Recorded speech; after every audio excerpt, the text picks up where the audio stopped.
screen?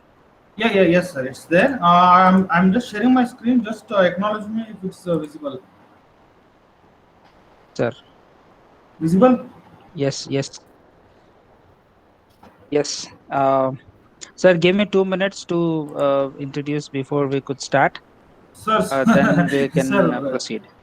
Yeah. So you Uh, can. a very warm good afternoon to one and all. Yes, Awesome, yes, sir. yes, sir. Yes, sir. Tell me, Yeah, Sridhar, sir. sir. No. I was just telling that it's okay, sir. I will just to start now. I Sridhar, will sir. take a hand. Yeah, yes, sir. It's audible, right? Yeah, I'll just tell 1 or 2 points. Yeah, sir. All are No, no, our I'll students. just tell one or two words about you. Then we can start. Yeah, yeah, you're audible, sir. Guys, very good afternoon to one and all. Hope everybody is listening. Um, so one word about Sridhar sir. You all are familiar. You all know him very well, but still, I just want to welcome him on behalf of the department. He also belongs to our family itself, but still, it's a privilege to have him in our department.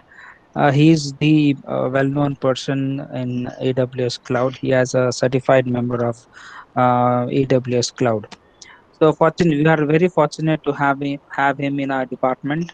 So kindly make use of this session. He will walk through the various concepts of AWS Cloud, how to know how to set up a cloud sitting at one corner of the home, how you can set up an enterprise. All these things he will give you a hands-on experience.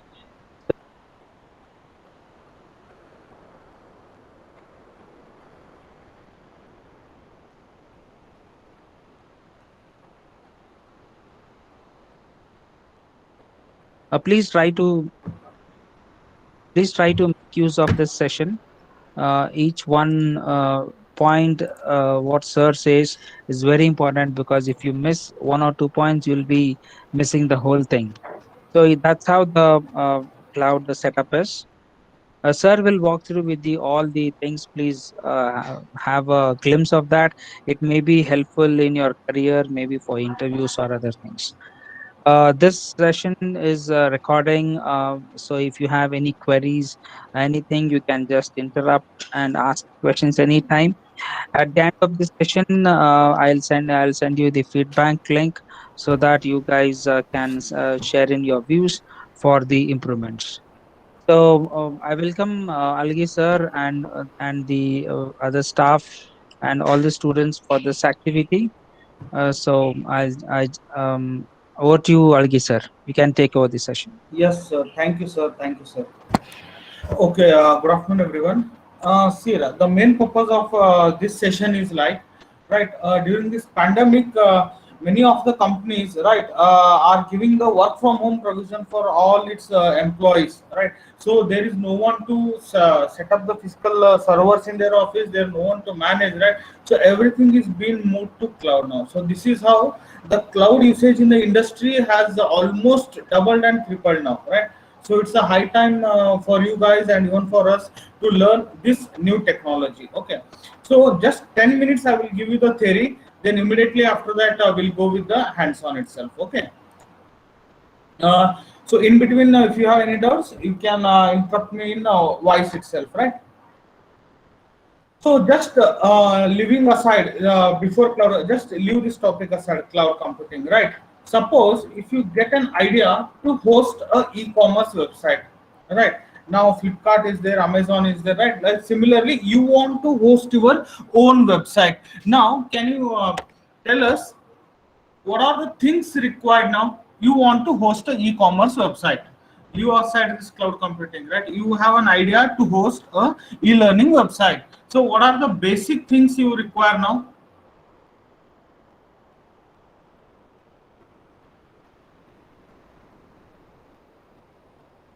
Basic things you require. Website, sir. We need Okay, website. uh, Good. Next. Okay, for websites, what I need? Sir, front end, sir. front end HTML, CSS, JavaScript. Okay, so the coding part and all, HTML, Java, CSS and all. Okay, next, still more. I'm Yes, sir. expecting something. Storage, sir. Yeah, very good, Gayatri. Storage. Now for storage, what you require? Database, sir. Database. Now where is your database? Where you installed that?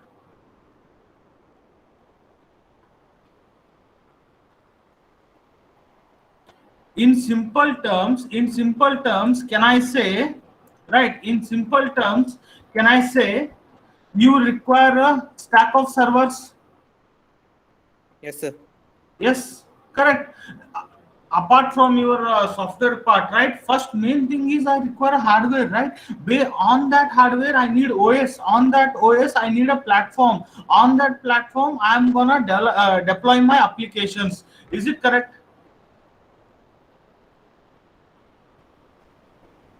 Yes or no?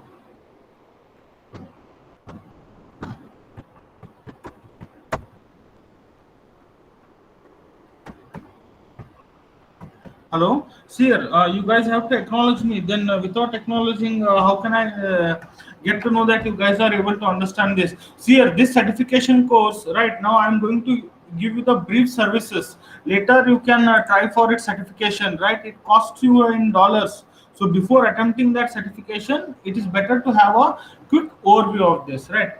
So, first thing is when you want to develop a e-commerce website, first thing is you require a stack of servers, right? Now there is a investment now, so there is the investment on hardwares.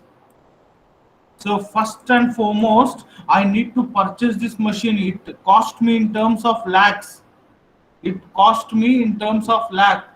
Now my problem doesn't end here, right? My problem doesn't end here. I have purchased the servers. Now I had some 50 lakhs of money, I bought the servers, but my problem doesn't end here, right? Now on this particular servers, I will host my e-commerce website,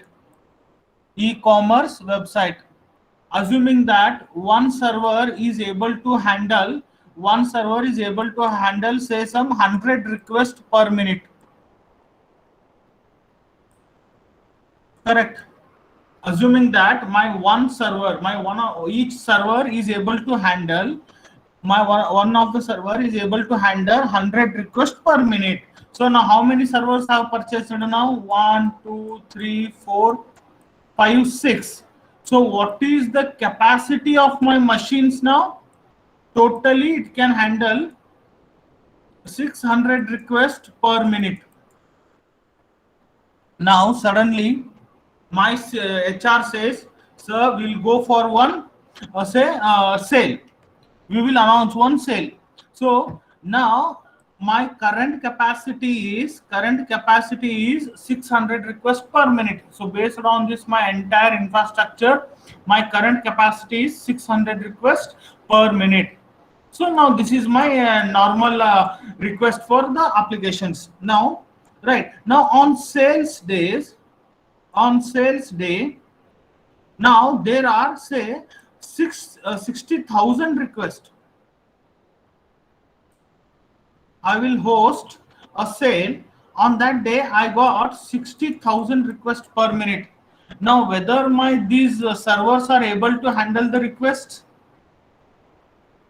these servers are able to handle the request, this many requests, is it able to handle? No, sir. No. No, No. sir. Ultimately, my entire application crashes. It's like a VT website. It will work fine every day, but on the result day it will crash. Similarly, it will happen to my servers also here, right? So my website was running very smooth for up to 600 requests per minute, but when I host a sale, from 600 it went to 60,000 requests per minute. I don't have sufficient hardwares, I don't have sufficient resources to handle these requests. So ultimately the end result is my application got crashed. So I am losing these extra customers also. Apart from that, I am also losing my regular customers also. So ultimately my business will go in loss, right? So here my problem will not end here. Again, keeping peak traffic in mind, I need to buy more servers. So now I got to know that I'm gonna host a sale, so I have purchased these additional servers. So these 9 servers are additional now, additional servers. Assuming that I'm gonna have sale next 3 days, I have purchased the additional 3 servers, 9 servers, and I can handle say 6,000 requests. Assume that I have extra more servers to handle these additional requests. That is done. I have invested more money, purchased more servers to handle more requests. After sales, after the big billion days, right, after your Flipkart sale, again the request will drop from 60,000 to normal 600 only. So what about these extra servers, right? So again these are useless now until I host a next scale. Then I have purchased the servers. Who is going to maintain and monitor? I only have to do it. It means I have to have one additional staff for maintaining these hardwares, connections, switches. You have to fit the AC for the server rooms, right? So all those things are also taken care by my company itself. Then not only monitoring these machines, I have to maintain them. Now I am using some Windows application. Suddenly they release some new patches. Who has to update this? Again, my staff has to update this. Antivirus date is over now. Again, I have to renew it. Who has to renew? Again, my staff has to renew this. Right. So these were all the issues, right? So before the cloud computing came into picture, if you want to host any one website, so these were the mandatory required things for your applications, right? If you want your company want to host a website, you have to buy the servers, and if the traffic is increasing to your website, you have to buy still more servers, and you have to maintain and monitor them through your own staff. You have to deploy the staff for this, right? So these are the required things. So what are the disadvantage here? Setup is very expensive. I have to invest on the hardware. To place hardware, I need some place. Again, that place I have to rent, or that place I have to purchase. So again, you need a physical infrastructure. Not only place, you have to build a what you can say server room for it. You have to provide a AC cooling. You have to provide a electric connections. You have to provide the switch, router, everything. So this is one disadvantage. Second, troubleshooting can be tedious. Now I have deployed my staff. Suddenly suppose I have 5 staffs working for my website. Suddenly my hardware malfunctions or something goes wrong, then out of these 5 staff I have to depute one staff to handle that issue, right? So I have to manage. We need administrators to manage the infrastructure also, right? So 2 types of management here. One is with respect to your hardwares, and one more is with respect to your physical infrastructure. You have to manage your physical infrastructure by giving the power backup. If there is no electricity, you should have a power backup through your generator or batteries. Then your machines, they shut down or they something happens to them. To monitor those things, keyboard goes, mouse, any issues with your hardwares, again your staff has to manage. So if you are spending 30% of your efforts in just maintaining and monitoring your machines, then it will conflict with your business goals. What is my business goal? More sales. How it is possible? More visit to my website. More visit to my website, right? So it will conflict with my business goal. I am putting my 30% of my efforts, for sometimes even 40% my efforts in just managing and monitoring the infrastructure, so it will hit my business goal. Then you have purchased the extra servers for sales. After that sale, your servers are idle, right? Traffic for website will be always varying. If the traffic is good, your server utilization is full. but the traffic for your website is less, then your server will remain idle for much time. Although you have invested in terms of lakhs of money, but you are not utilizing your server to the maximum extent.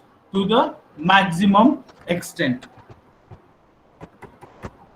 So this is clear, everyone. Before cloud computing, what was the industry approach? If they want to build or host any applications, what were their approach? What were the required things and what are the disadvantages? This is clear, everyone. Just acknowledge. Yes, sir. Others, acknowledge in the chat box also, not an issue. Yes, sir. Yes, sir. Right, in simple language, one application host ಮಾಡಬೇಕಾ, one company run ಮಾಡಬೇಕಾ, ಅದಕ್ಕೆ investment ಮಾಡಬೇಕಾ, ಹಾರ್ಡ್ವೇರಿಗೆ. Next ಆ hardware invest ಮಾಡಲಿಕ್ಕೆ ನಂಗೆ ಒಂದು ಜಾಗ ಬೇಕು, right? Then I have to monitor and manage those things. So these all were my headaches. Yes, very good. So now we have to find a solution for this. We got to know what are the required things. We got to know what are the disadvantages. So what is the solution now? Right? So what is the solution? Now my solution should have these three approaches, address these three issues. My solution should address these three issues. First issue is I don't want to invest much money. I will not say money, I have to invest something. I don't want to invest huge amount. I don't want to invest huge amount. Okay.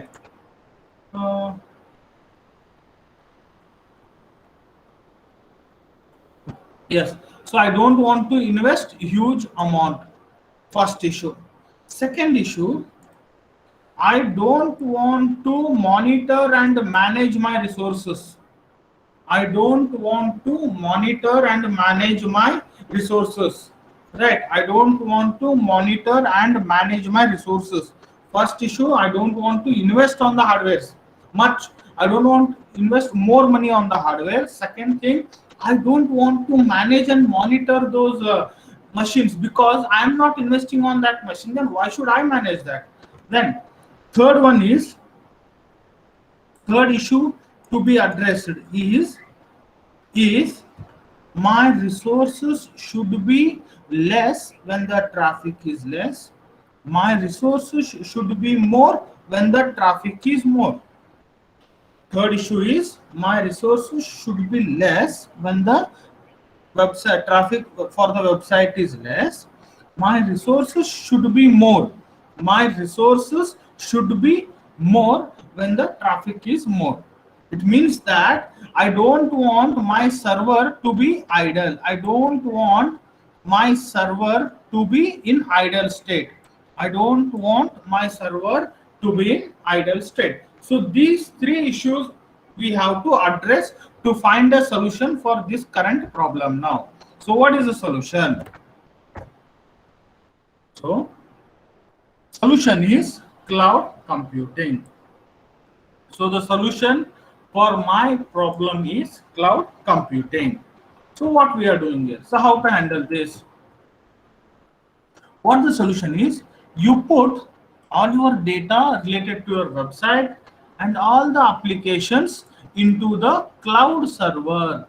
Means we don't buy servers. We don't invest, or buy is not an appropriate term. We don't invest on servers. Right?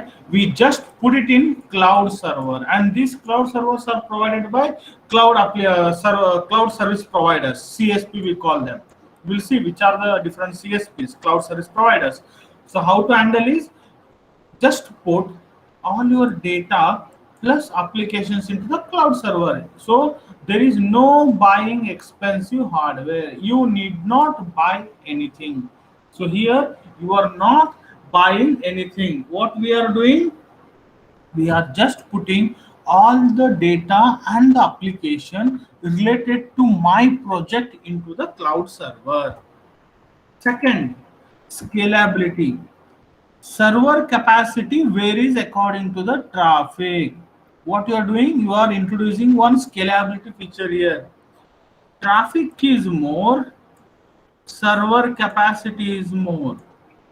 Traffic is less, server capacity is less. This is how your cloud services work. That is one powerful feature of cloud computing is scalability. So your server, now if I buy, suppose if I buy a physical machine, I will buy 4 GB RAM machine with 1 TB hard disk. Today I have bought, right, configuration remains the same.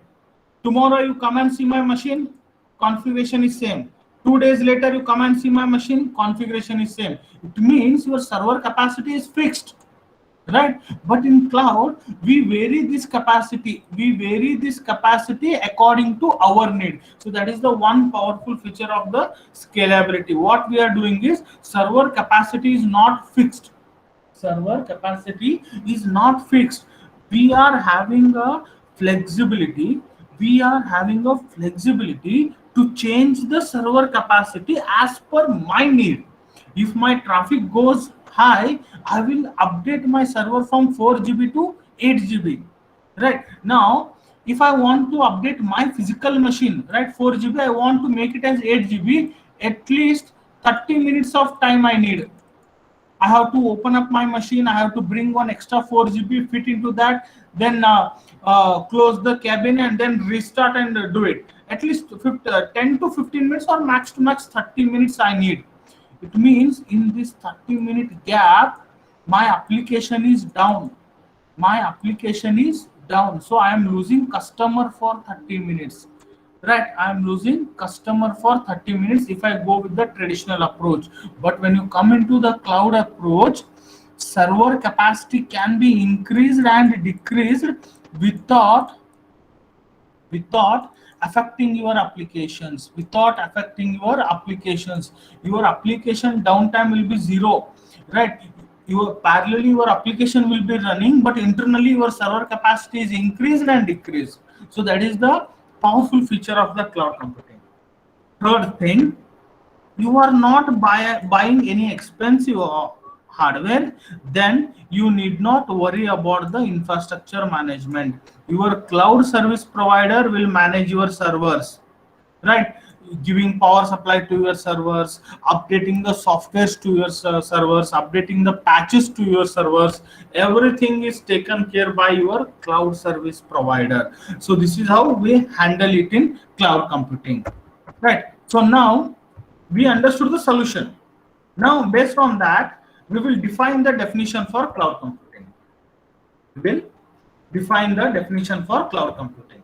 In simple terms, I am using somebody's server on the internet to do my task. That's it. In simple terms, I am using somebody's machine on the internet to do my task. So in technical terms, we put like this: use of remote servers on the internet for storing, managing and processing the data rather than local server or personal computers, right? Instead of doing it on my laptop or instead of doing it on my desktop, I am doing it on some remote servers. Servers are given by somebody else, right? Servers are managed by somebody else. I'm just paying the rent and using them. For what purpose? For storing, managing and processing the data, right? So this is how we define the cloud computing in simple terms. So now AWS, Amazon Web Services, is a cloud service provider. Right? So Amazon has invested so much of money on the infrastructure. They have almost equal to infinite computing processors, right?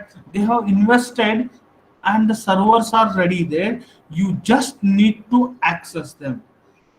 Always remember, right? AWS will always give you in terms of service. When I say service, use, how much you are using, you pay, then you come out. That's it. Right? This is the policy of all the cloud service providers. Just pay as you go. Just like your electricity, you are having a meter. How much you use, your meter will run. That much bill is generated at the end of the month. You just pay it. So AWS will give you in terms of service. There are huge chunk of services, right? For server one service, database one service, right? For managing your dashboard one service, for managing your database one service, for managing your billing one service. So AWS gives you in terms of service, gives its resources. AWS gives its resources.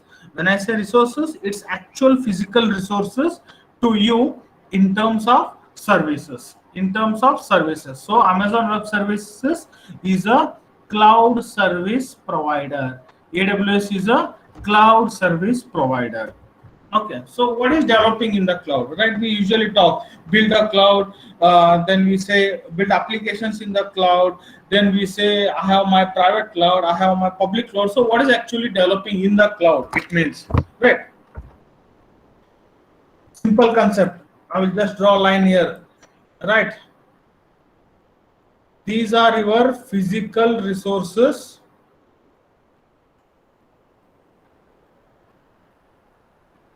You connect them to the internet. From the internet, or sometimes we call it as cloud, through this users use, user 1, user 2, user 3. So this interface we call it as a cloud. So in simple terms, your resources are some say location X. Through your interface, or sometimes we call it as a cloud, you access these resources in places like Y, Z, A, and other things. So location independent and device independent. So user Y, user 1 is using at the place Y using mobile. User 2 at the place Z using the services, say in tab. User 3 at the place A using the services in machine, personal computer. You just need a browser. You just need a browser to access the cloud services. And next question is, what is the similarity between local development and AWS development? That is cloud development.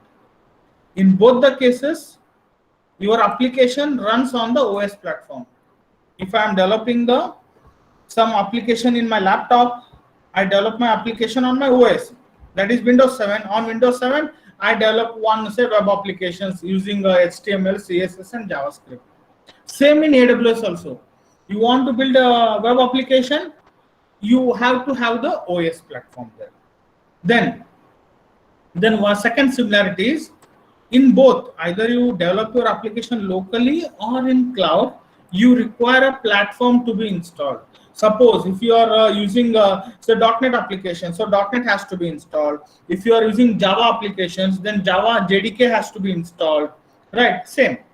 Then again, all your servers listens on ports. In your local development, you install some servers, XAMPP and all, and at the port 8080, you listen to the request. Similarly in AWS, right? When you install the server, again you have the ports through which you listen for the requests. Then next, connects to the outside databases. In local development, you in XAMPP, right, server, you connect to your MySQL server. Similar database, MySQL database. Similarly in cloud, through your server, you are able to connect to the databases. So the similarities among local development and AWS development or cloud development is, for running any application, you need a OS. For that applications, you have to install the prerequisite platforms like JDK or .NET, whatever. Then all your HTTP servers listen on the ports only. Then you can connect to the outside databases. From my machine, I can connect to a database stored at the other machine. Same can be done in the cloud also. So these are the similarities. Then we'll see what are the difference between local development and AWS development. In local development, if I'm developing application in my laptop, all the things runs locally on the same machine. On my laptop, I have installed Java, I have installed Python, I have installed say Visual Studio, everything runs on the same machine. So there is a load on your machine. Then your files are stored on the server, right? Then database is also on the same server as an application. In the same laptop I install the server, in the same laptop I run my applications, and all these connections are done manually by us only in local development. Whereas in AWS development or cloud development, or else in AWS development or cloud development, one service is one responsibility. For example, application is one service, database is one service, connection is one service, monitoring is one service. It means that all are not happening in the same machine, right? There is no machine concept here. One service is one responsibility, and your files are not stored in the server, rather they are stored in the S3. S3 is simple storage as service. We'll see how to use S3. And database is also a service, and all these connections are done using your AWS software development kit, right? You are not supposed to do manually the connections, rather on your behalf you can use SDK, that is software development kit, to perform the connections, right? So for these AWS SDKs, you have to give your credentials, root credentials. So this is the difference. In local machine, all things runs on a same machine. Files are also on the server. Database is also on the same servers, and all these connections are done manually. But in cloud, each service is one responsibility. We'll see how it is one responsibility. And files are stored in the S3, that is simple storage as service. This is S3 is a storage service. Similarly, database is also a service. Then all the connections are done using your SDKs, that is software development kit. So understood the similarity among local and cloud development, and difference between a local and a cloud development. Can anyone just acknowledge similarity? Others? Yes, okay. Yes, sir.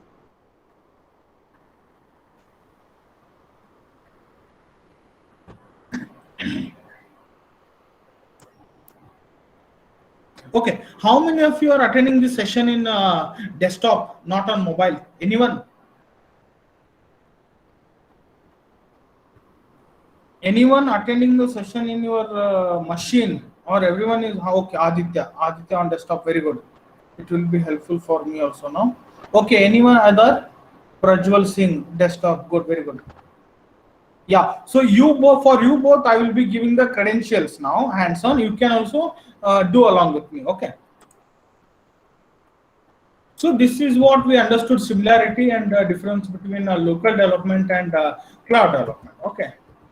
So now we'll just, so this is how your architecture for cloud looks, right?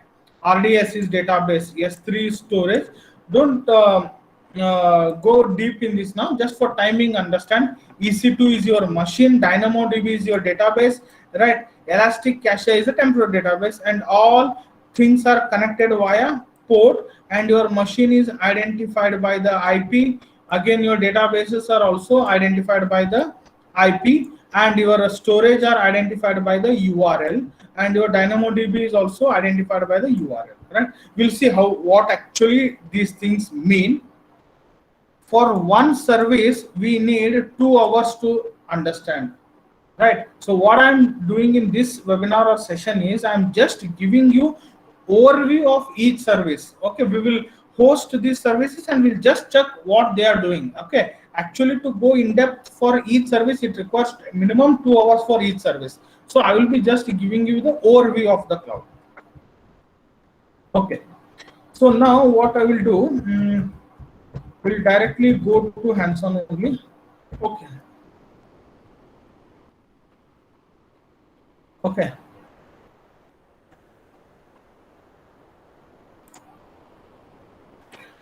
So just go to Google. So what is the cloud service provider I am looking now?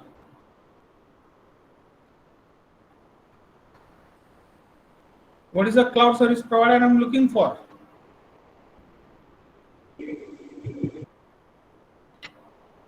Which one?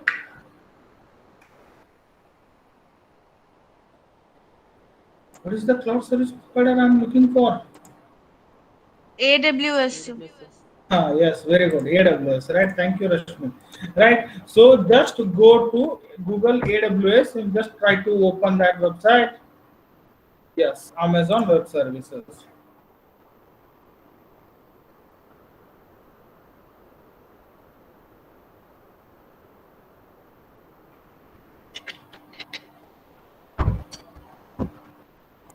So this is the console for AWS. Okay. Now after this session, what you have to do is you have to just create an AWS account. Right. You have to create an AWS account and you will get 1 year free services. That is limited star. Okay. 1 year limited free services. Okay. Some services which I am going to show you now, you can use it for free. Okay. Now for having an AWS account, you need a debit card or credit card. I am clearly telling you, don't use credit card. I will just type this in so that it will get recorded. Don't use credit card. Right, use only debit card for creating account. Okay, difference I will tell you. If you use credit card for AWS, right, unknowingly you might start the service and you might forget to stop those services, then your bill will go on extending, and in credit card they auto deduct the amount. They will not ask your consent, they will directly deduct the amount. But if you are using debit card, right, so at a month end they will tell you that this is your bill and you please pay the bill. Then it's in your hand, either you pay or not. Right. My suggestion for you is use only debit card, and if unknowingly if you are using above crossing your threshold of your free limit, and if amount is billed, right, you can just delete your account and you can just close the AWS account. So you will be not charged anything. Right. So my suggestion for you is use only debit card for creating an account. Okay. Now I have already created my account, so I'll directly sign into my account now. Right. So now you can see here, after signing in, so you will get the console like this. So now these are my services. Okay. Now one thing is clear that I am not going to buy any servers. Amazon is buying my servers. So my question is, where are my servers located? Right, where are my servers located? So for this, you need to study the right global infrastructure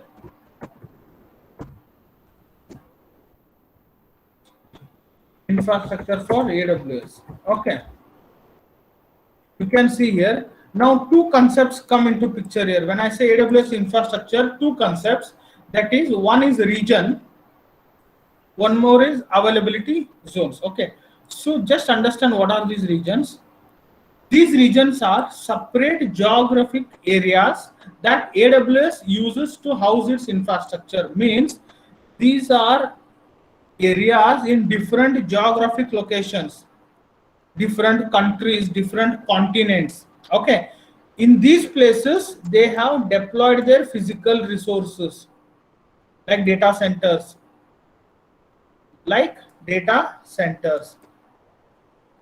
and these are completely isolated in different geographical regions. Say suppose this is in Mumbai, India, and this is in Singapore, right? So in different continents or different parts of geographical area, they have kept their servers. We call it as resources. Okay, and these are distributed around the world so that customers can choose a region which is closest to them. Suppose now these resources, okay, I'll just change the color. These resources are in Mumbai, and these are in Europe, and these machines are in, say, Frankfurt. Now I am the user located at Hubli, and you want to host some servers, you want to rent some servers. Now you tell me which is the region you are going to select, Mumbai, Europe, or Frankfurt? Mumbai. Mumbai. Mumbai, right? You should always select the region which is closest to you, because it will reduce the network latency.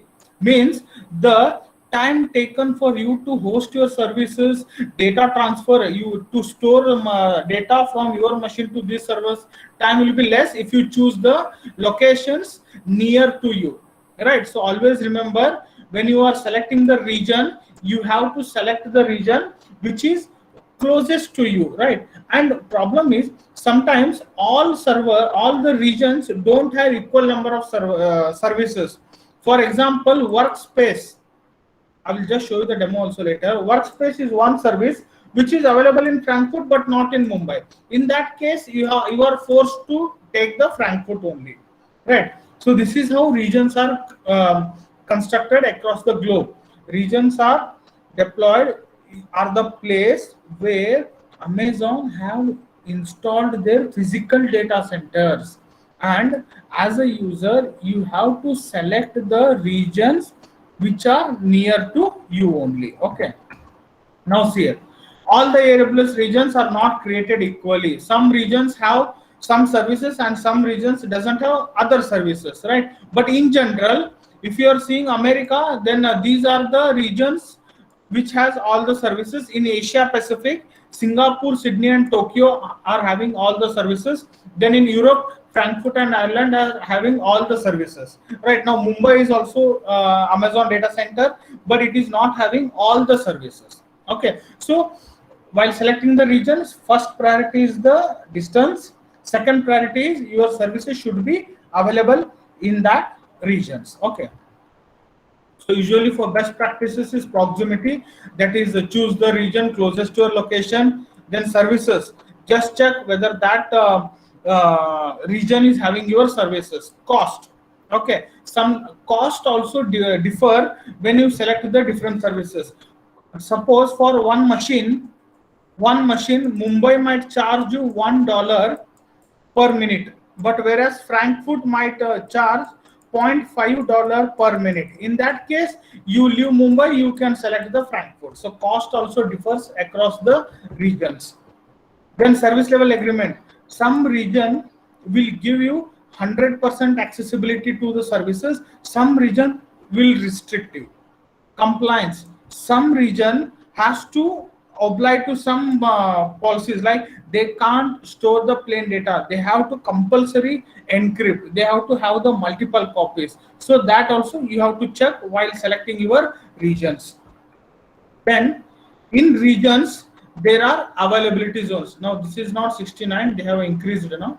Okay, so what are these availability zones? Now this region, say this is Asia Pacific, or say Singapore. This is one region, geographical location, and this is also one region, another geographical locations. Then inside this region, suppose if I say India, just it is a basic example, just a demonstrative example I am giving you. India, if I select as a region, it has multiple availability zones. Say suppose this might be Bangalore, and this might be Mumbai, and this might be Hyderabad. So these are also physically apart, but they are interrelated. So multiple availability zone will construct one region. That is, availability zones are your logical building block that makes up a region. Okay, so these are isolated. one is in Mumbai, one is in Bangalore. Why we need isolated is like I will host one result server in Mumbai, right? And earthquake happens in Mumbai, I will lose all my data. If if I have replicated my data in others, say Bangalore and Hyderabad, even if my Mumbai data center collapses, I can have the backup in Bangalore and Hyderabad. So that is how we use multiple availability zones, right? We can replicate our applications and data across multiple availability zones. But region to region replication is on user demand, and it is costly also, right? So this is the concept of availability zones and regions. Currently they have 25 regions, 80 availability zones, okay, and these are spread across 25 countries, okay. These are spread across 245 countries. They are having 80 availability zones, and the regions are 25 regions, okay. So now we'll just check that. Okay, now how to select the region? Now you can see here, right? I have selected here. So now these are the regions. These are the regions. Now you can see here Asia Pacific. I am having Mumbai. Then I am having Hong Kong. Then I am having Osaka. Right? Asia Pacific, Singapore. So these are the regions. Now can you tell me which I should select here? Now currently I have Mumbai. selected. Yes. Now currently I have selected US East North Virginia. Right. Now I will convert it into Mumbai. So now it means that whatever resources I will be using, whatever the data I am storing, where it will be stored now? In Mumbai data center. In Mumbai data center it is storing. Okay. So now, so this is my AWS console, web console, and I have selected Mumbai. It means that whatever the resources I am going to use now, whatever the resources I am going to use now, and whatever the data I am going to store, whatever the data I am going to store will be managed in Mumbai. Okay, will be managed in Mumbai now. Okay. Now, first thing is, okay. Now we said that we don't want to invest money on servers. I don't have lakhs of rupees to buy a server. Okay. So what my company will do is, it will create one CEO will create one account in AWS. Now suppose I am the CEO now. Now I have created my account, right? So now I am a CEO.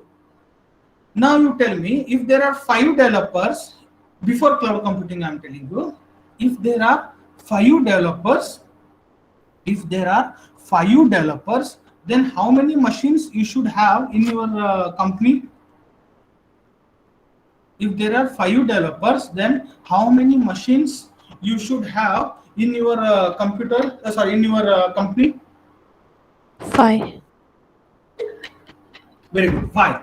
Correct. Number of employees equals to number of machines. Okay. Now I am a CEO. I don't have any physical office now, but still I want to run my company. Now I have hired 5 developers. So how many machines I should give now? 5. Right. So for that, first I have to create 5 users. Yes or no? Now this is the root login. Whatever I have logged in now, it's a root login. It's a CEO login. First step, he has to create the users. Yes or no? I have to create the users now, right? Now, always we discussed that in AWS, everything is service. You want to create user, you use service. You want to create machine, you use service. Everything is service. When I click here services, I got these many services. Earlier it was 55. When I started learning AWS back in 2015, it had only 55 services. Now there are more than 100 plus services, right? In all these, I am aware about almost 40% of the services. I am aware. Rest 60%, I am also a beginner like you all learning. Okay. So now, first step, okay, as a CEO, I have purchased AWS. Next task is create users. Correct? Create users and give the credentials to the users, right? 5 users. Now I want to create 5 managers. In turn, those managers can create a n number of users for their project. Okay. Now for creating the users, we are having service known as IAM, Identity Access Management. IAM. So just click on these services. You understood where to go? Just on services, just type IAM, Identity Access Management is the service name, right? Create user. So what I am using? IAM. What is this IAM? It is nothing but Identity Access Management. What is the purpose? To create users and give them permissions.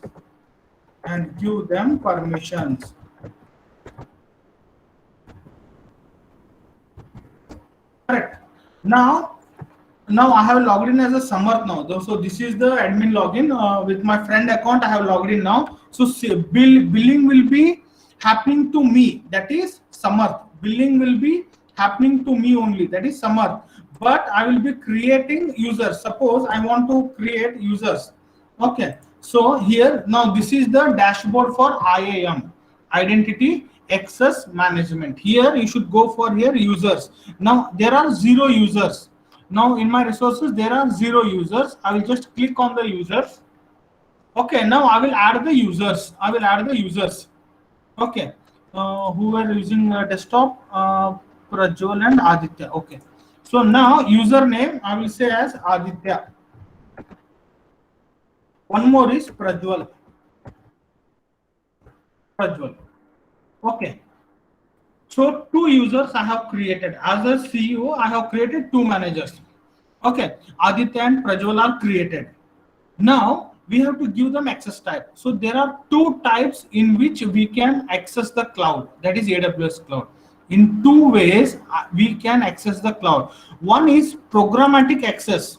That is from your command line, right? So from your command prompt, you can access the AWS. Or if you are building any web applications through API, you can access the AWS.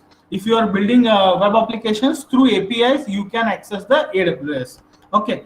Now I am clicking. Now I am checking this option. It means that Aditya and Prajwal are allowed to use AWS in command prompt and also using command line interface CLI, SDK like software development kit, and also they can use the AWS APIs. Okay, so I will check this. Now, one more way is management console access, like the way I am using in the browser. Now I will click this also. It means that Aditya and Prajwal can access my AWS resources in the programmatic access manner, and also they can access using the management console in web console also.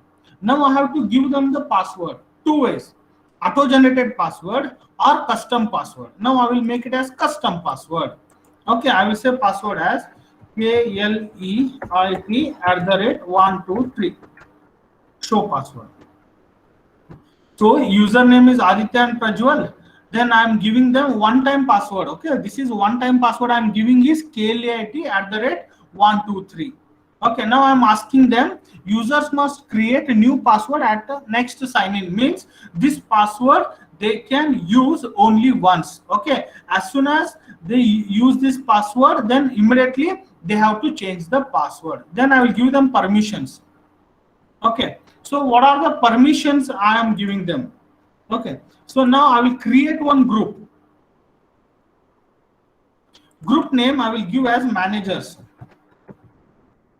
Now managers should have all the access, right? Whereas testers should have limited access. Now these are the different services of AWS. Okay, now these are the thousands of services are there in AWS. Now what all access I want to give? Okay, now I will give them access for only EC2, Elastic Compute Cloud. We'll see that also later. EC2 is like they can host the machines, and for storage is S3. Now I am not giving them S3, I am just giving them EC2 full access. You can see here I'm giving them only this policy. Amazon EC2 full access provides full access to the Amazon EC2 via AWS Management Console. Elastic Compute Cloud, that is creating machines in the cloud.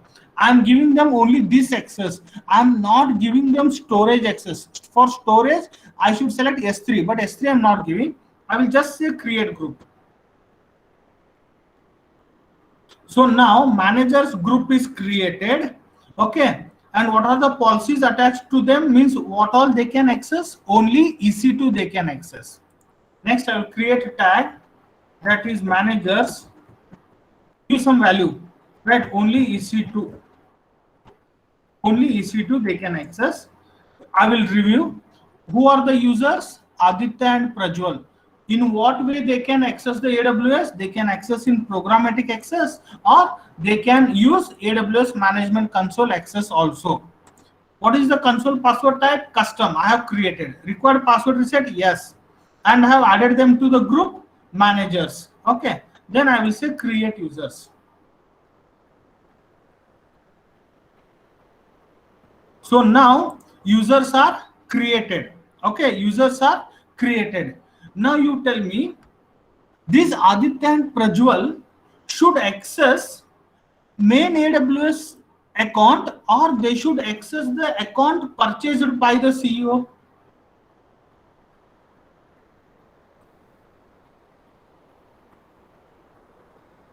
Can anyone tell? Now this Aditya and Prajwal should access the account of AWS itself, or they should access the account given by the CEO? Account given by CEO. By the CEO. CEO, very good. So it is clear, right? So Aditya and this Prajwal are my managers. They are not AWS manager, correct? AWS resources use madak barangilla avrige, right? They have to access the resources given by me, CEO. ನಾನು ಅವ್ರಿಗೆ EC2 ಕೊಟ್ಟಿನಂದ್ರೆ ಅವರು ನಂದು account Nagina ಬರೀ EC2 ಅಷ್ಟೇ access ಮಾಡ್ತಾರೆ, right? Now for that my separate what you can say URL is created. Now you can observe. So this is the URL for me. Okay, now see here, Prajwal and Aditya, you are there?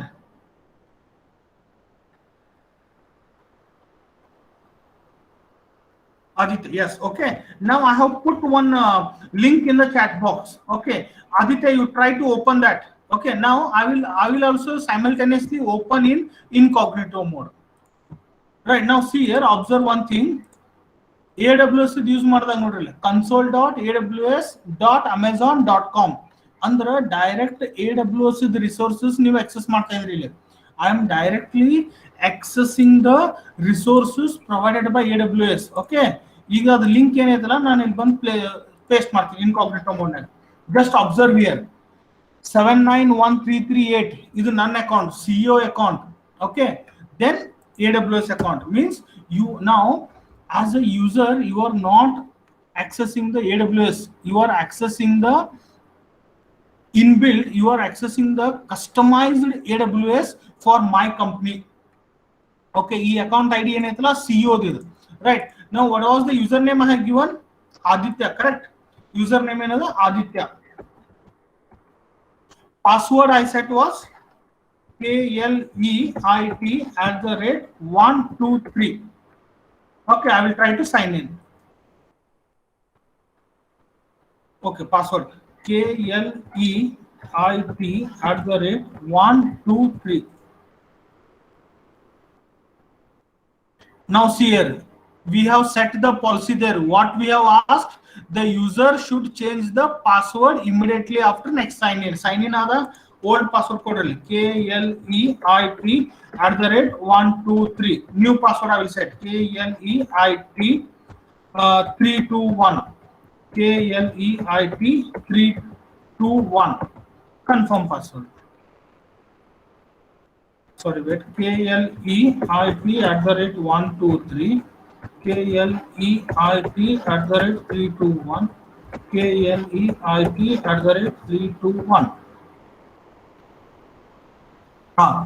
So now this is Aditya's login. ನಾನು ಅವನಿಗೆ physical machines ಕೊಡ್ಲಿಲ್ಲ, physical infrastructure ಕೊಡ್ಲಿಲ್ಲ, ಒಂದು login ಕೊಟ್ಟೆ ನಾನು. ಇದ್ರದ್ದು billing ಎಲ್ಲ ಯಾರಿಗೆ ಹೋಗ್ತದ? CEO ಹೋಗ್ತದ. Correct. So now you can see here username is aditya@7913. 7913 ಯಾರಿದು? ನಾನೇ. ಈ ಕಡೆ ಬರಲಿ. Now see here. So this is Samarth. Samarth is the CEO. Samarth is the CEO. Correct. So now inside Samarth's login, that is CEO login, now the user is Aditya. Okay. Now what was the permission given to Aditya? Services na hogri. EC2 was the permission given. So I will just click this EC2.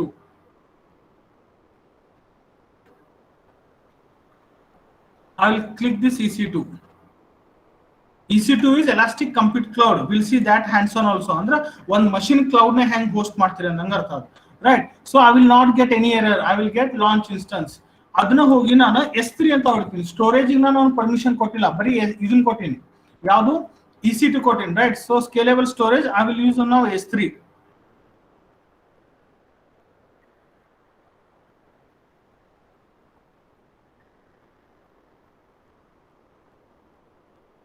Okay, it is opening.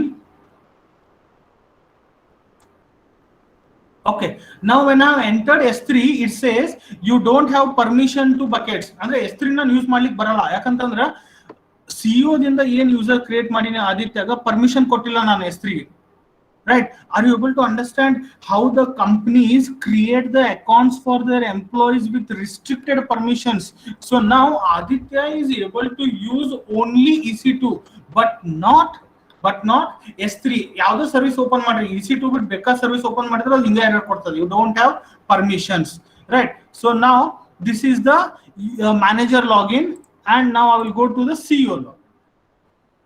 Are you able to understand this? How to create the users? Aditya, you can hit on that console. Give username as Aditya. Use password as KLEIT@321. You will get a login. I will sign out from here. You can log in there. Right. Usually in hands-on, what we do is we create multiple logins. We create 60 logins and we give the username as a user ID and password we keep common, so that users are also can host the cloud along with us. Okay. So this concept is clear now, everyone. Hang now cloud na users create ಮಾಡ್ತೀವಿ ಮತ್ತು ಅವ್ರಿಗೆ permission ಹೆಂಗ್ restrict ಮಾಡ್ತೀವಿ. Others? Amit? Yes, sir. Yes, sir.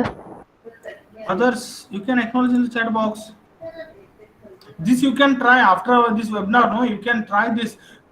If you are good at cloud computing, right, companies will hire you, because in this pandemic, no company is calling you to come in the office and do all the things. No, from your home location, they will just send you the ID like this, and they will give you the user ID and password, and then they will ask you to perform the actions now. Right. So in this pandemic, cloud has boosted almost 300%, 400%. It has created the job market. That is the reason we have organized this webinar. Okay, very good. So you all said yes.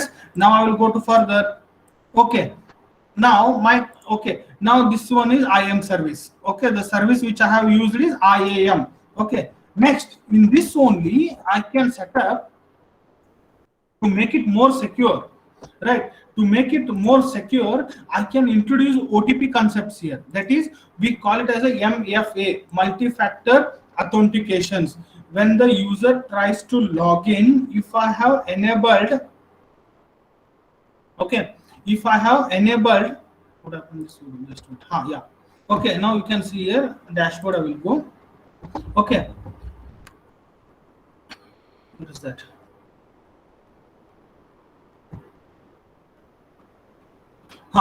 Okay, now if I have enabled here multi-factor authentication, it means that you don't just require a password, you require a OTP also, and that OTP you will receive to your mobile.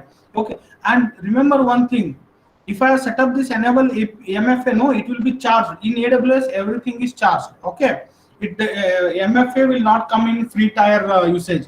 Okay, so you can use the MFA also, that is multi-factor authentication. When you use MFA, multi-factor authentication, along with your password,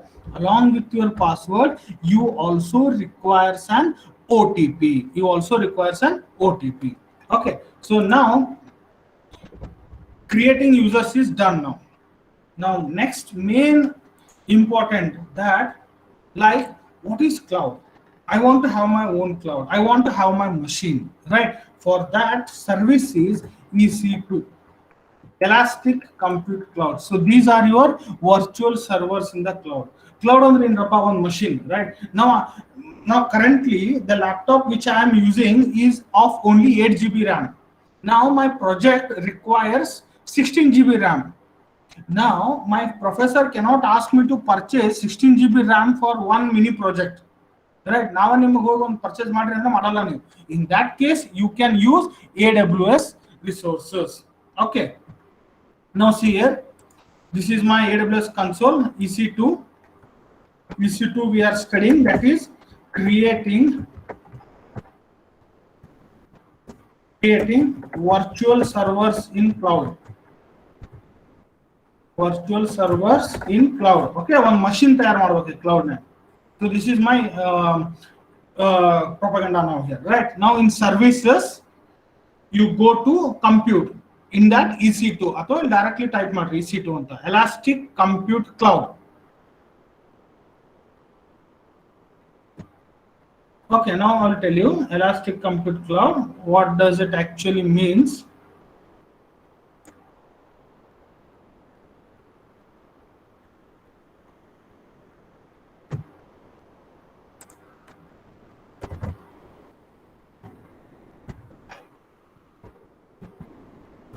Elastic Compute Cloud. Okay, compute andra machine. When I say machine, what you are expecting? What all things you expect in that machine? ಏನೇನು ಬೇಕು ನಿಮ್ಗೆ ಆ ಮಷಿನ್ಯಾಗ? ಒಂದು machine ಕೊಡ್ತೀನಿ ಅಂತಂದ್ರೆ, sir ನಂಗೆ ಒಂದು machine ಕೊಡ್ರಿ ಅಂತಂದ್ರೆ ನೀವು ಏನಂತ ಹೇಳ್ತೀವಿ ಅಂದ್ರೆ ರಿಕ್ವೈರ್ಮೆಂಟ್ ಹೆಂಗಿರ್ತಾವ ನಿಮ್ಗೆ? What actually you are giving to me? When I say machine, what is your Large storage capacity, fast. Okay, first one is storage. Okay, as per you. Okay, nim prakara machine, compute machine ಗೆ ಏನೇನು ಬೇಕಪ್ಪ? Storage ಬೇಕು. Next ನಿಮಗೆ lab ನಾಗ ಒಂದೊಂದು machine ಕೊಟ್ಟಿರ್ತೀವಿ ಅಂದ್ರೆ ಇದರ ಅರ್ಥ ಏನೇನು ಕೊಟ್ಟಿರ್ತೀವಿ ನಿಮಗೆ? Okay, one is storage. Next Fast processing. Processor. Very good. Processor ಬೇಕು ನಿಮಗೆ. Okay, next very good. OS ಬೇಕು. ನೆಕ್ಸ್ಟ್ ಅಂದ್ರೋ ಇನ್ನೊಂದು ಇಂಪಾರ್ಟೆಂಟ್, ಸ್ಟೋರೇಜ್ ಆಯ್ತು, ಪ್ರೊಸೆಸರ್ ಆಯ್ತು, OS ಆಯ್ತು, RAM ಬೇಕು ಬೇಡ? Right? So this is most common thing you expect from a machine, correct? So these all things are given by your compute. ಇದು ಎಲ್ಲಿ ಕೊಡಾತೀವಿ ನಿಮ್ಗೆ? ಕ್ಲೌಡ್ ನಾಗ ಕೊಡಾತೀವಿ. ಎಲಾಸ್ಟಿಕ್ ಎದಕ್ಕೆ ಹೇಳಾತೀವಿ ಅಂತಂದ್ರೆ, ಇವು ಏನು ಸ್ಟೋರೇಜ್, ಪ್ರೊಸೆಸರ್, OS, RAM ಇರ್ತಾವಲ್ಲ, this I can change at any time, right? I can change any time and I can reuse it. One machine, physical machine, lab machine 4 GB 8 GB ಮಾಡಂತಾರೆ 10 ನಿಮಿಷ ಬೇಕು ನಮಗೆ. ಒಂದು ಹೊಸ ಇನ್ನೊಂದು RAM ತಗೊಂಡ್ಬಂದು cabin open ಮಾಡಿ ಹಾಕಿ ಚಾಲು ಮಾಡ್ಕೊಳ್ಳಿಕ್ಕೆ, right? But here it is elastic. You can change immediately and it will be reflected within seconds. Okay, so that is the reason we call it as elastic. Compute ಅಂದ್ರೆ machine ಅಂದ್ರೆ ಏನೇನು? Storage, processor, OS, RAM. ಎಲ್ಲಿ ಕೊಡಾತೀವಿ? Cloud ನಾಗ ಕೊಡಾತೀವಿ. Feature ಏನದ? Elastic means you can change all these values. RAM 4 GB ಅದ, ನಿಮ್ಗೆ ಒಮ್ಮೆ 10 GB ಬೇಕಾ? Okay, make it as 16 GB, 24 GB as per your wish. Okay, so now this is my dashboard EC2. Go to here instances. Go to your instances. ಒಂದು machine ನನ್ನ ಸದ್ಯ cloud ನಾಗ ಯಾವೂ ಇಲ್ಲ, one create ಮಾಡೋಣ. Okay, go for right click, launch instances. Okay, step 1, choose Amazon machine image, AMI. AMI is a template that contains your software, that is OS server applications. Okay, Now you have to select only which are the free tier eligible. You will bit bare ಯಾವ್ದಾದ್ರು select ಮಾಡಿದ್ರೆ charge ಆಗ್ತೈತಿ. First one ಏನದ Linux machine ಅದ, right? So it is giving you Linux kernel 4.14, right? And it is 64-bit machine. Similarly, you are having Ubuntu 20 ಅದ, Microsoft Windows Server ಅದ, right? Server 2019 edition, right? So it basically has the OS. Okay. Now root type device EBS, we will see it later. Now for time being, AMI means Amazon Machine Image. AMI ಅಂತಂದ್ರೆ OS server applications combined ಮಾಡಿ ಒಂದು machine already ready ಮಾಡಿ ಇಟ್ಬಿಟ್ಟಾರ ಅವರು. Now I will select this Linux machine. This is 64-bit machine. Now this is free tier eligible. So now I will be hosting Linux machine. So I will just say select. Okay. Now instance type. ಒಂದೊಂದು ಇನ್ಸ್ಟೆನ್ಸಿಗೆ ಒಂದೊಂದು capacity ಅದ. For example T2 family, T2 ನ್ಯಾನೋನ್ಯಾಗ ಎಷ್ಟು CPU ಅದ? Virtual CPU 1, RAM ಎಷ್ಟದ? ಅರ್ಧ GB ಅದ. Storage ನಿಮ್ಗೆ ಏನು ಕೊಡಾತಿಲ್ಲ ಅವ. ಓಕೆ. EBS ಅಂದ್ರೆ elastic block storage means you have to attach your own storage. Now T2.micro is eligible, free tier eligible ಅದನ್ನ ಇದನ್ನ ಸೆಲೆಕ್ಟ್ ಮಾಡ್ತೀನಿ. ಸೊ ನಮ್ಮ ಮಷೀನ್ ಎಷ್ಟು CPUs ಇದಾವ? ಎಷ್ಟು core processors? 1, only 1 virtual CPU. So what is the configuration of my machine now? 1 GB is the RAM. OS ಯಾವ್ದದ? Linux ಅದ. ಎಷ್ಟು CPU? 1 CPU. RAM ಎಷ್ಟದ ಮಷೀನ್ ಇದ್ದು? 1 GB RAM ಅದ, ರೈಟ್? ಅದಕ್ಕೆ ನಾನು ಇನ್ಸ್ಟೆನ್ಸಸ್ ನಾನು ಪ್ರೊವೈಡ್ ಮಾಡಬೇಕು. EBS means elastic block storage. We will see that also. Okay, ಅಂದ್ರೆ ನಾನು ಅಡಿಷನಲಿ ಅಟ್ಯಾಚ್ ಮಾಡಬೇಕು storage. Okay, then I will say configure instance details. Next step. Hanta nimge ಎಷ್ಟು machine ಬೇಕು? Currently I need only 1. Okay, now suppose I am creating a lab for 60 students. In that case I can say 60 instances. ನಮ್ಮ company 60 ಮಂದಿ ಇದಾರ, 60 instance ಹೊಡೆದ ಅಂದ್ರೆ at a time ನಿಮ್ಗೆ 60 machine ಸಿಕ್ಬಿಡ್ತಾವ, right? Now currently I will use only 1 machine. Okay, other things you will leave it default, right? We need some time to understand this. Network ಯಾವತ್ತೂ default ಇಡ್ರಿ. Default ಇಟ್ರಿ ಅಂತಂದ್ರ AWS network ಬಿಟ್ಟು ಹೊರಗಿಂದ ಯಾವುದೋ machine ಇಂದ ನೀವು ಈ machine access ಮಾಡಬಹುದು. ಇಲ್ಲೇ ನೀವು ಏನಾದ್ರೂ ಚೇಂಜ್ ಮಾಡಿ ನಿಮ್ದ ಒಂದು ರೂಲ್ ಬರೆದ್ರಿ ಅಂತಂದ್ರ ಪ್ರೈವೇಟ್ ಕ್ಲೌಡ್ ಆಗ್ತದ. ಅಂದ್ರೆ ನೀವು ಏನ್ ಕಾನ್ಫಿಗರ್ ಮಾಡಿರ್ತೀರಿ IP, ಅದ IP ಇಂದನ ಈ ಮಷೀನಿಗೆ ನಾನು ಪಿಂಗ್ ಮಾಡಬಹುದು.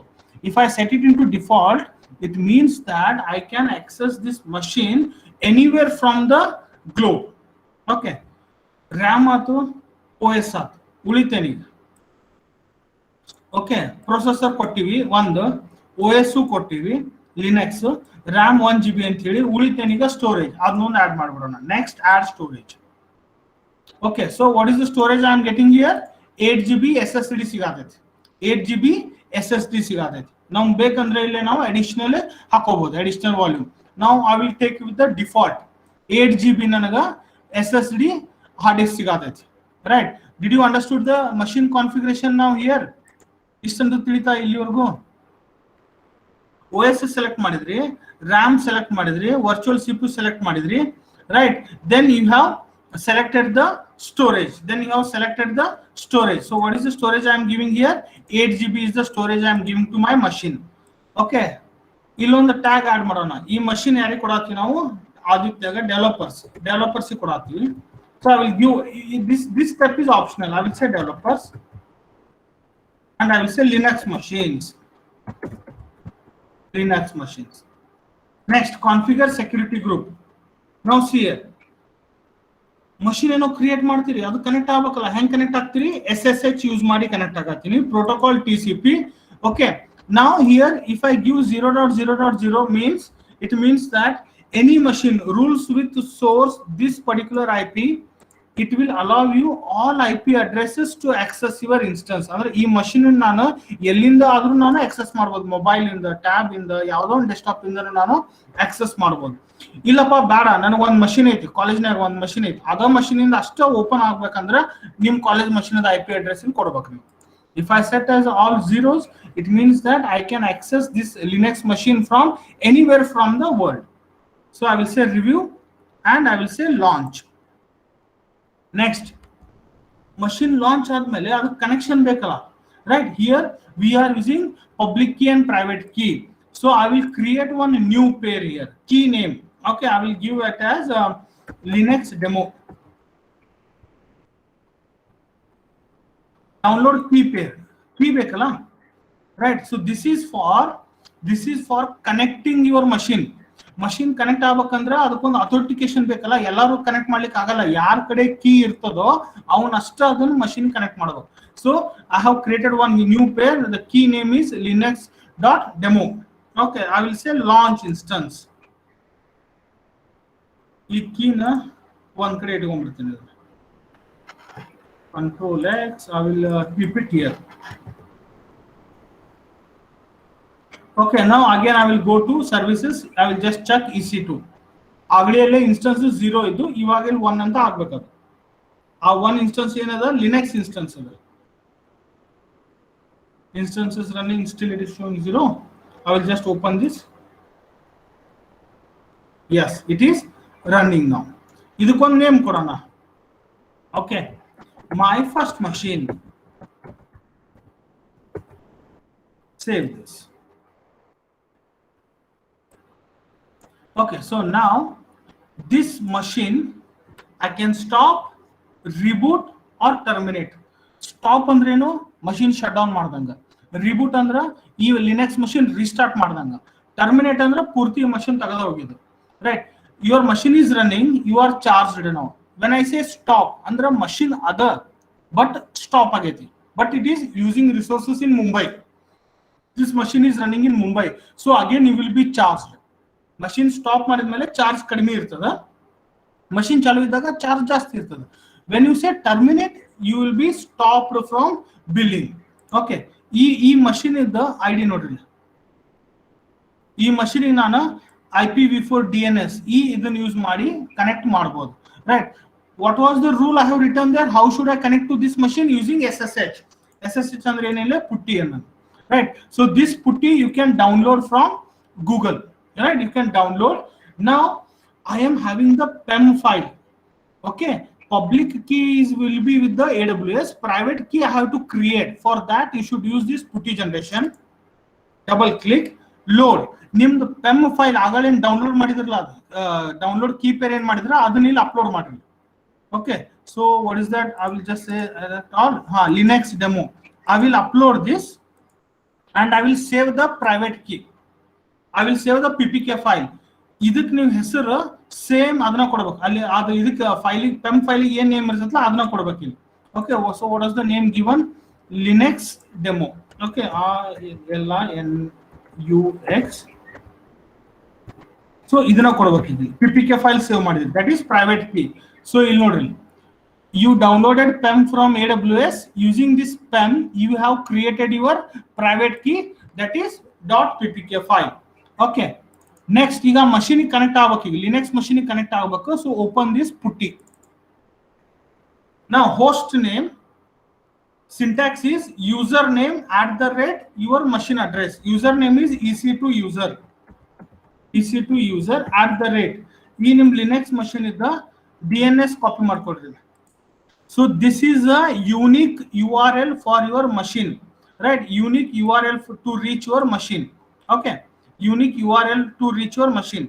So EC2 paste ಆ domain.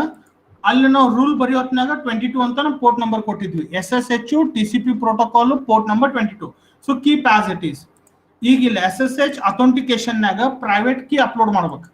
Browse, upload your PPK file, that is linux.demo.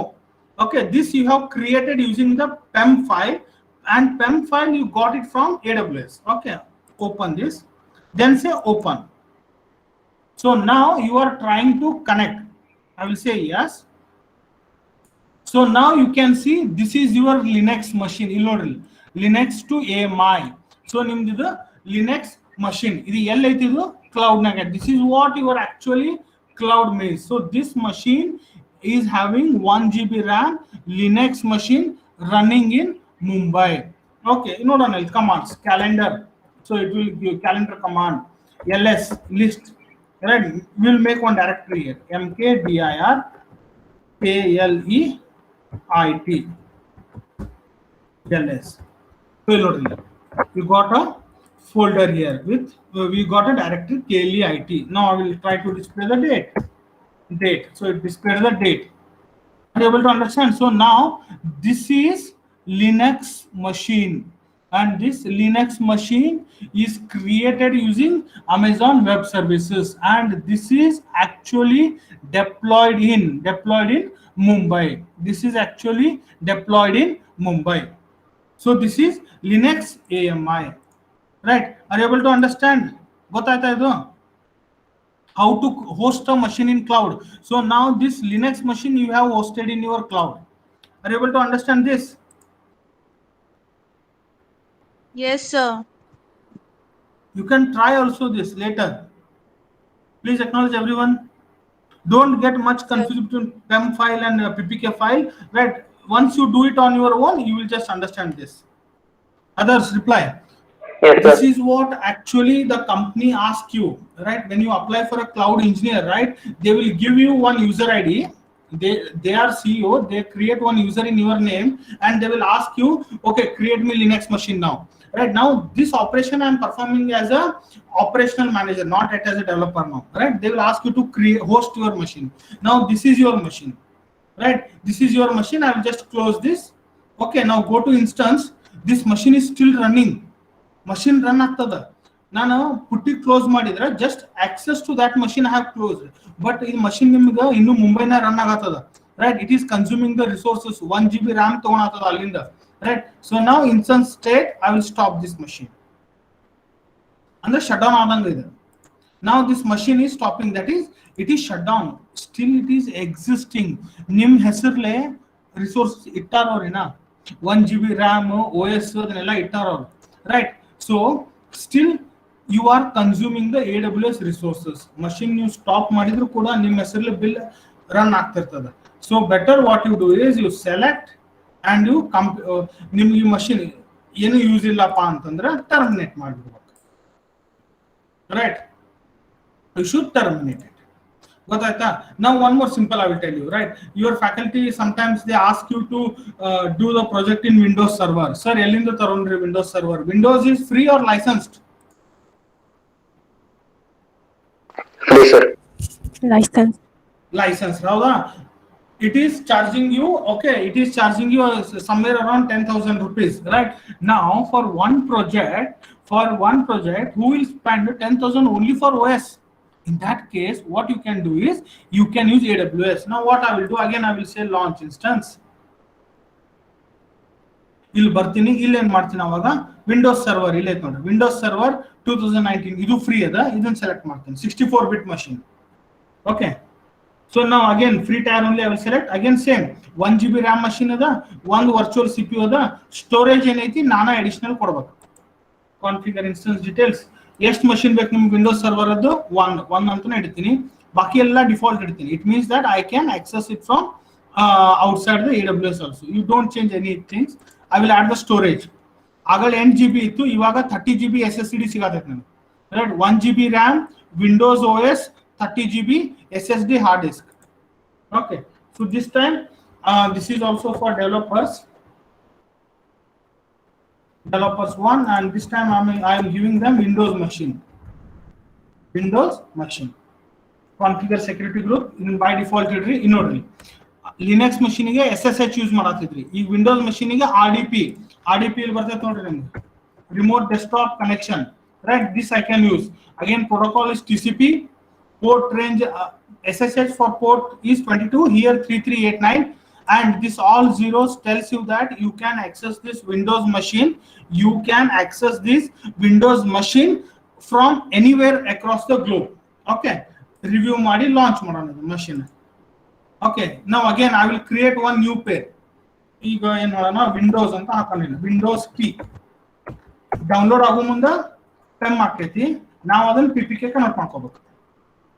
Windows PEM, again I will place it in one folder, in one webinars, ಇಲ್ಲಿ place ಮಾಡೋಣ, launch instance. Okay, so now again I will go to services EC2.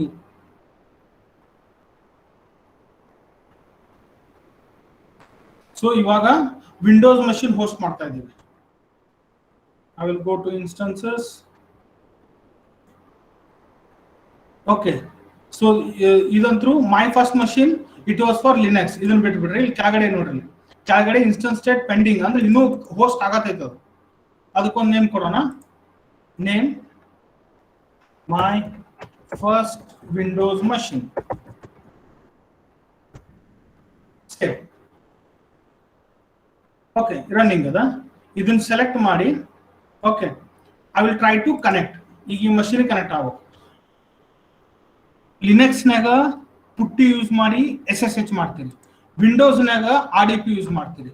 Public DNS ಕೊಟ್ಟಾನ, user name administrator ಅದ, password ಈಗ ನೋಡ್ರಿ, get say click on get password. Okay, it is asking us to wait 4 minutes after the launch. Okay, I will just refresh this.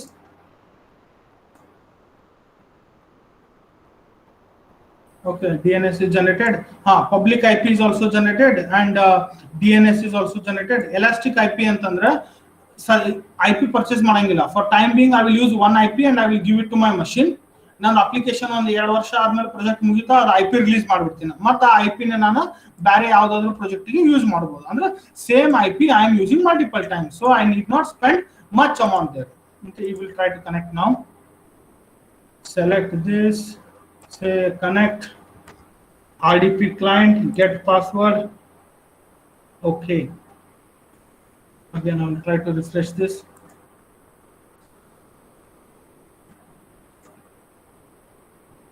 Refresh. You can connect directly from here or you can connect from your machine. Remote RDC, remote desktop connection open ಮಾಡಿ, options ಇಲ್ಲೇ ನಿಮ್ದು DNS ಹಾಕಿ, user name is administrator, connect ಅಂದ password ಕೇಳ್ತೈತಿ, password paste ಮಾಡಿ. Okay, so I will try to connect this.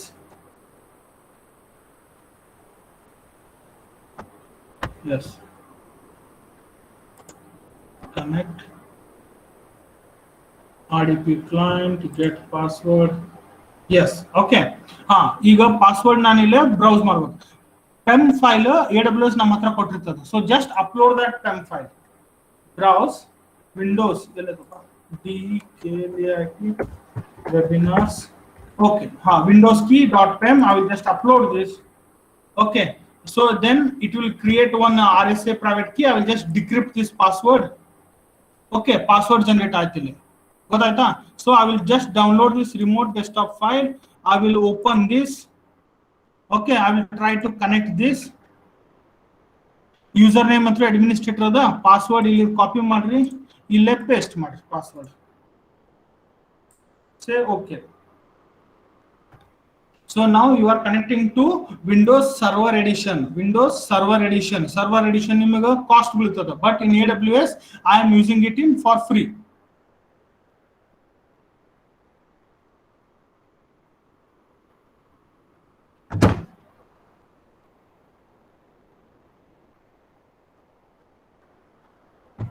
Wait, password copied.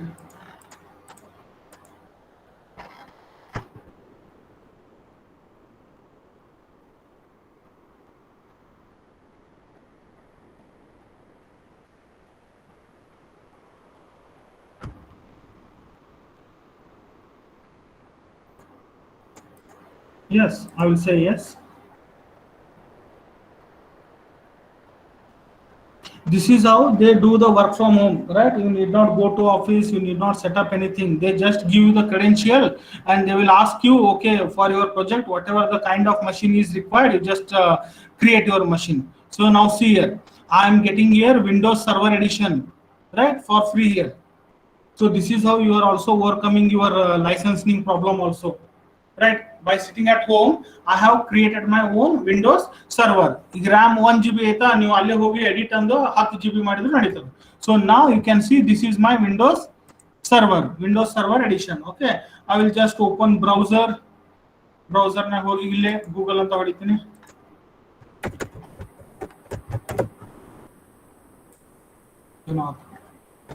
Google ಇದೆ ಬಂತಪ್ಪ. Close google.com. Okay, sorry, spelling ತಪ್ಪ.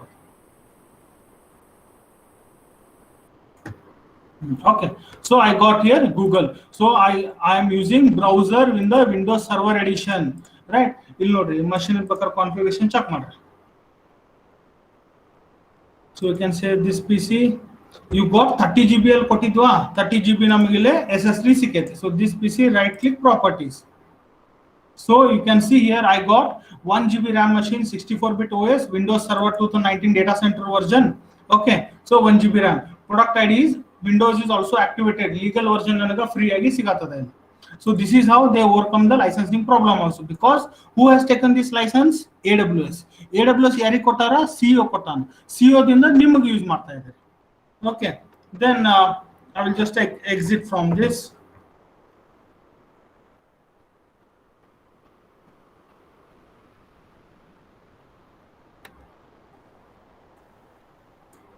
Okay, so this is how I'm using my instance. Now I will go here, go to my running instances. I will select this. Idanantu close madana. Close. Okay, now I'll close ಮಾಡಿದಾಗ I'm just exiting from the access. Our machine Windows Server run ಆಗತೈತಿ. Right, for that I can go here, stop instance, reboot or terminate. Right, and one more powerful feature is idan machine ಐತಲ್ಲ, not only from your personal computer, you can also access this Windows Server from your mobile Play Store ಗೆ ಹೋಗಿ ಅಲ್ಲಿ ನೀವು RDP install ಮಾಡ್ಕೊಂಡು ಇದ user name password ಹಾಕಿದ್ರೆ ನಿಮ್ಮ mobile ಅಲ್ಲಿ ನೀವು Windows Server access ಮಾಡ್ತೀರಿ. Right, now what I can do here is I can actions.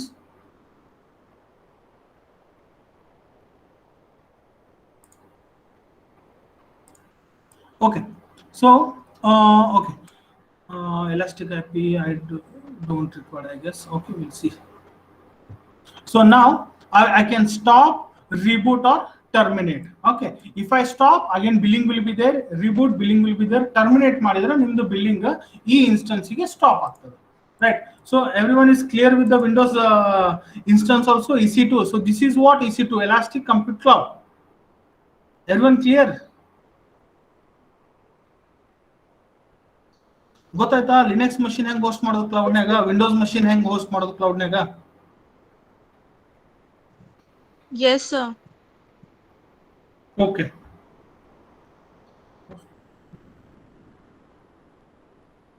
Okay, so similarly there are a few more other services like attaching the drives to your Windows Server, or creating the static website from cloud, or uploading the data to cloud, retrieving the data to cloud, right? Database as a cloud, using databases in the cloud and all. So similarly there are a different set of services, right? So for just I have given you the overview, right? Everything you can do in your browser only. You need not require any coding, easy, right? You can see here, right? Cloud computing jobs are why easy is you don't require any coding here, right? So just from your dashboard you can do anything here. Okay, I can just go to instance, create some other instance, right? I can change the OS and other things. I can also upload the data. No much coding is involved in your cloud jobs. Right, usually I say if you are good at cloud, if you're good at coding, go for a developer job. Okay, if you are not so good at coding, then come to cloud, right? I will help you here, because here no much coding is involved, right? Next, what we will do, some more two more services are there. You want me to continue, or shall we wind up and take it in another session, as you say? Another sessions. Another session. Okay, what about others? This much at least you can try. These two exercises you can try, right? You can use your debit card, create one account in AWS, then you can host your servers in the cloud. Okay, so this, at least these two services you can try. Okay, so any doubts still here?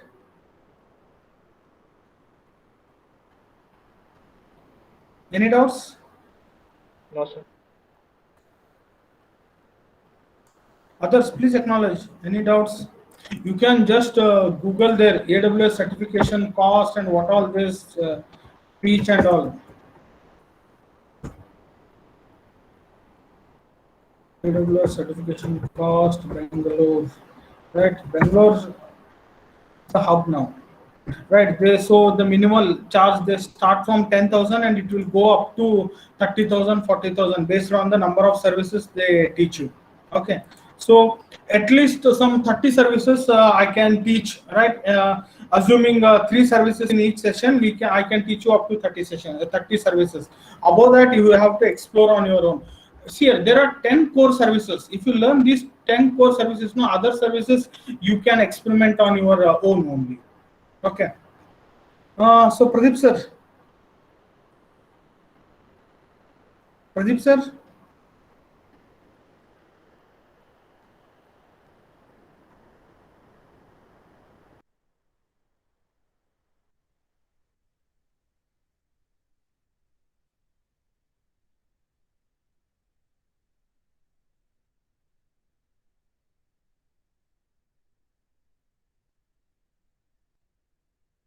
students, anything you want to ask? Whatever we discussed today.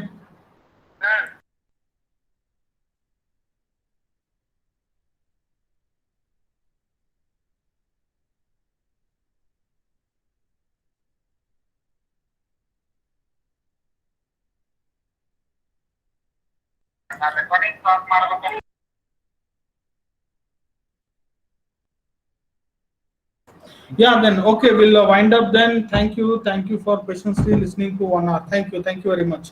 Any doubts, you can ping me later, right? Thank you everyone. Thank you, sir. Thank you, sir.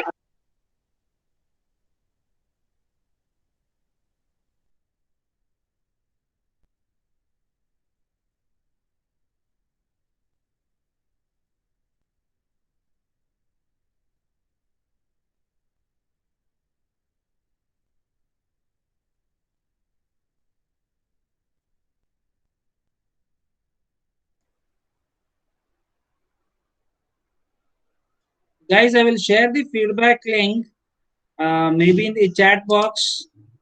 Uh, uh,